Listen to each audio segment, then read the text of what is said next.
యాదాద్రి భువనగిరి జిల్లా ఆలేరు మండలంలోని టంగుటూరు గ్రామం సమీపంలో గల గౌతమి ఎక్స్పోజింగ్ కంపెనీలో కార్మికుడిగా పనిచేస్తున్న కంతి బాలరాజు షారాజీపేట గ్రామంలో కాంగ్రెస్ పార్టీ అభ్యర్థిగా 7వ వార్డు మెంబర్గా గెలుపొందిన సందర్భంగా కంపెనీలోని తోటి కార్మికులు ఘనంగా శాల్వాలతో వారిని సన్మానించారు.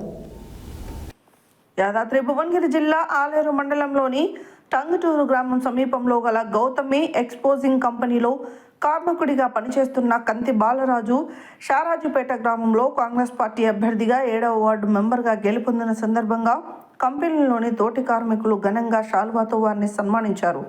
ఈ సందర్భంగా వారు మాట్లాడుతూ తనకు శుభాకాంక్షలు తెలిపిన తోటి కార్మికులకు ప్రత్యేక ధన్యవాదాలు తెలిపారు.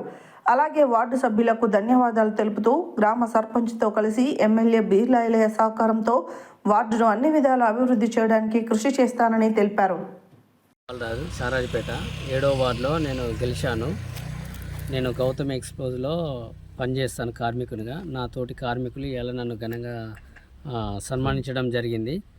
నా 7వ వార్డులో ఉన్న సమస్యలను మా సర్పంచ్ గారి ఆధ్వర్యంతో, ఎమ్మెల్యే గారి ఆధ్వర్యంతో, వాళ్ళ సహారంతో అన్ని విధాలుగా నేను అభివృద్ధి చేస్తాను. అందరికీ నన్ను గెలిపించిన వార్డు సభ్యులకు ప్రత్యేక ధన్యవాదాలు. నా గౌతమి ఎక్స్ప్లోజ్లో పనిచేసే కార్మికులకు నన్ను సన్మానించడం కాబట్టి వాళ్ళకు ప్రత్యేక ధన్యవాదాలు తెలియజేస్తున్నాను. కంపెనీ తరపున కార్మికులపైన ఎల్లవేళలా నేను ఏ మంచి చెడైనా కూడా సహకరించి అభివృద్ధి పదంలో నడుపుతాను. నా గ్రామంలో ఉన్న 7వ వార్డులో ఏ సమస్య ఉన్నా కూడా మా ఎమ్మెల్యే గారి సహకారంతో, సర్పంచ్ గారి సహకారంతో నేను ముందుకెళ్ళి సస్యశ్యామలం చేస్తానని నా యొక్క మనవి.